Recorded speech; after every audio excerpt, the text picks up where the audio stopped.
คือได้เขียนซื้อนะเนี่ย ก็มีปากกา มาขายลอตเตอรี่สิค่ะ เสียเลยค่ะเหลือหัว ขอลอตเตอรี่เนี่ยค่ะ เอาแม่นๆเด้อค่ะถ้าเป็นอาเซียเนาะอ๋อมาดอาเซียมาดอาเซียเนาะ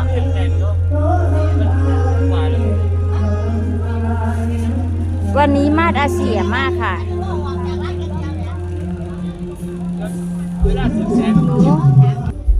ว่าแต่ตะของแล้วก่อนมูเนาะนี่